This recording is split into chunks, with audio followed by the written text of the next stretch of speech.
Hello friends, my name is Alissa and I am the Science Program Manager at Boston Children's Museum. And as you can see, we have snow! So there might not be snow on the ground by the time you actually see this video, or maybe there will be even more snow. But the activity that we're going to do today will show you how to make a delicious, sweet treat right here in the snow. So let's get ready.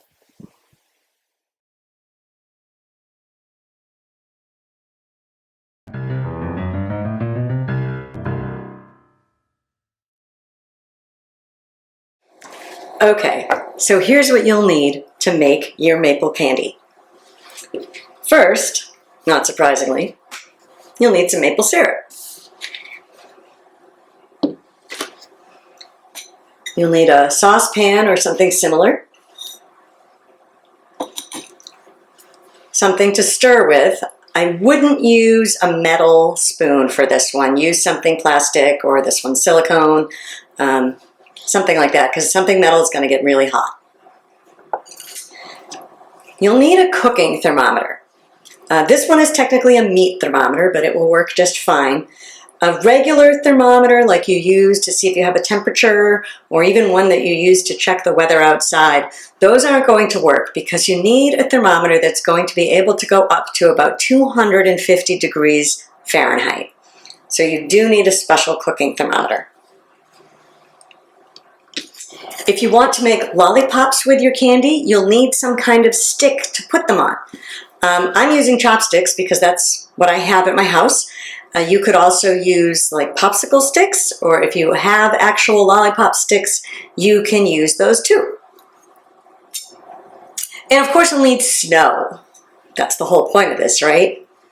Now I'm going to be doing this inside, and if you're going to be doing it inside, which by the way, I would totally be doing this outside if I weren't filming it, so just putting that out there.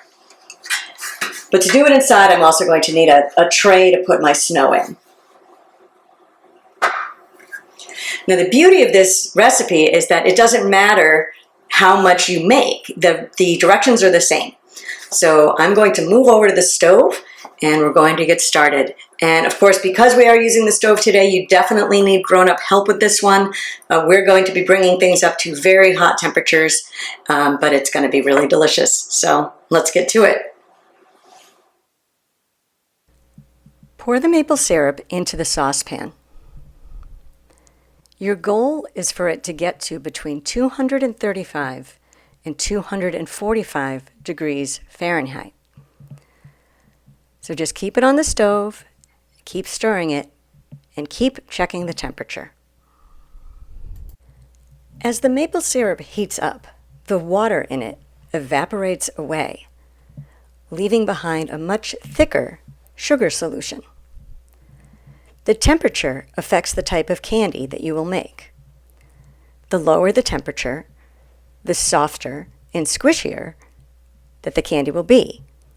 The higher the temperature, the more brittle and hard it becomes. This is important to be aware of when making any type of candy, from soft taffies to hard lollipops.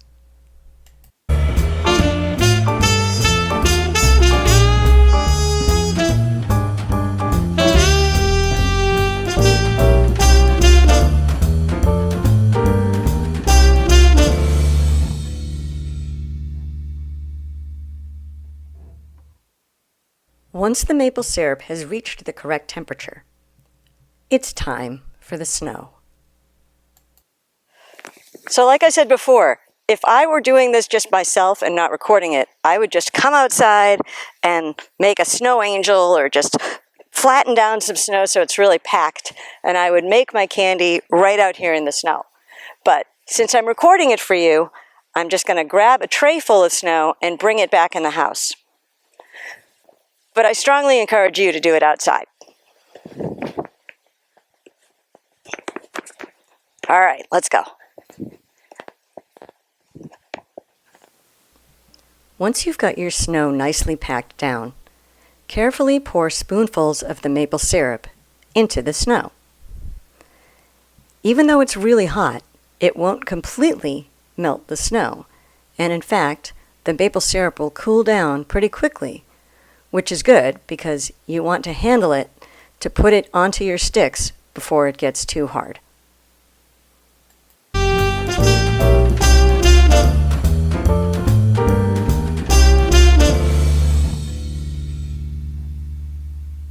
Once the maple syrup is cool enough to touch, carefully roll it onto your chopstick or popsicle stick or whatever it is that you have.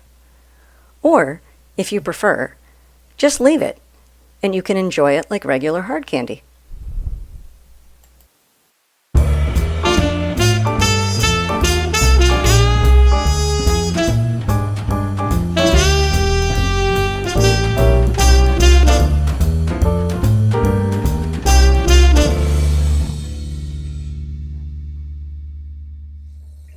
I hope you had fun making your maple candy today.